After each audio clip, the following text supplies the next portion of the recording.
تو یہ بات کہ جو فرض نماز ہے اصل اہمیت اس کی ہے.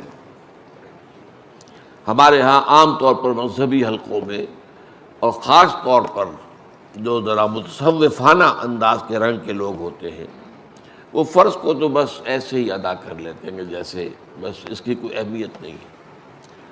بلکہ بعض لوگ وہ بھی ہیں کہ جو فرض کو ترک کر دیتے ہیں. نوافل پر سارا زور ہے، صرف رات کی نماز پر زور دیا جا رہا ہے. فرض نمازوں یہ ہم نے دیکھے ہیں، ایسے لوگ بالفعل دیکھے. یہ تمام چیزیں جو ہیں در حقیقت اس پھر راہ نبوت سے انسان کو ہٹا دینے والی ہیں. فرض کتنا فرض، نفل کتنا نفل.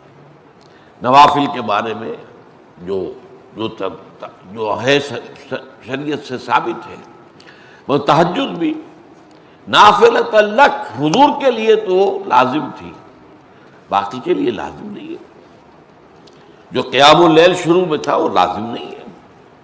ہاں رمضان مبارک میں اس کی تشویق ہے، ترغیب ہے.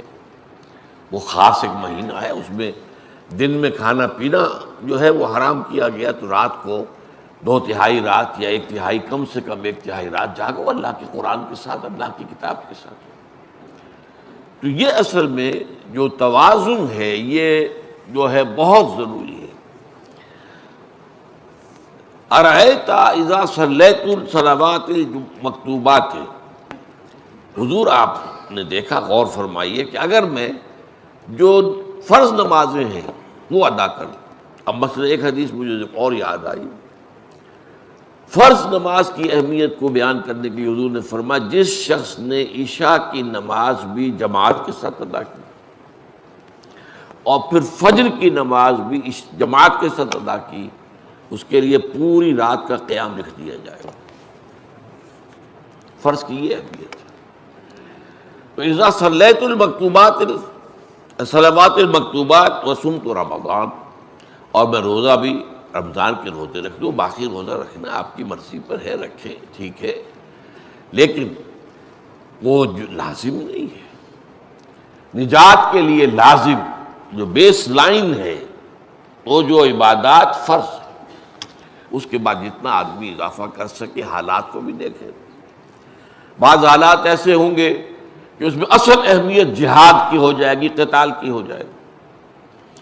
اب ایسا حال بھی ہو سکتا ہے کہ اسلامی نظام قائم ہے، اسلامی حکومت قائم ہے، نظام خلافت قائم ہے، تو اب قتال کا معاملہ جو وہ حکومت کے ذمہ ہے، حکومت انتظام کرے گی. اگر کہیں 10,000 آدمی چاہیے، 10,000 آدمی نکل آئے چل جانے کے لیے، تو باقی آرام سے گھر میں سوئیں یا نوافل پڑھیں، ساری رات کھڑے رہیں، ٹھیک ہے. یہ تقرب بالنوافل کا موقع ہوگا. لیکن اگر اللہ کا دین جو ہے وہ مغلوب ہے، پامال ہے، اسے پاؤں تلے رودا جا رہا ہے، شریعت کی دھجیاں بکھیری جا رہی ہیں، اوامر کا استہزاء ہو رہا ہے، اور جو منکرات ہیں ان کی تبلیغ ہو رہی ہے، اس وقت آدمی نوافل میں لگا رہے. وہاں تو فرض ہو جائے گا امر بالمعروف نہی عن المنکر، جہاد، اس کی جو بھی تقاضے ہوں، اس وقت سارے تقاضے اس کو بیان کرنے کا موقع نہیں ہے. اس وقت اصل شے وہ ہوگی. اس فرض کو ترک کر کے نوافل میں لگیں گے تو یہ نوافل منہ پر دے مارے جائے. اس کو بہت زیادہ نمایاں کرنے کے لیے میں مثال دیتا ہوں کہ ذرا سوچئے. جب دامن احد میں معرکہ جاری تھا اور صحابہ کی جان پر بنی ہوئی تھی، خود حضور کی جان پر بنی ہوئی تھی، آپ کو معلوم ہے آپ زخمی ہوئے ہیں اور اتنا خون آپ کا بہہ گیا ہے کہ آپ بے ہوش ہو گئے ہیں، اور خبر اڑ گئی کہ آپ کا تو انتقال ہو گیا، شہید ہو گئے. اس وقت اگر کوئی شخص مسجد نبی میں بیٹھا ہوا درود کی تسبیح پڑھ رہا ہو، یا کوئی اور نوافل ادا کر رہا ہو، یا قرآن پڑھ رہا ہو، تو اس کے بارے میں کیا حکم آپ کا ہوگا؟ پکا منافق.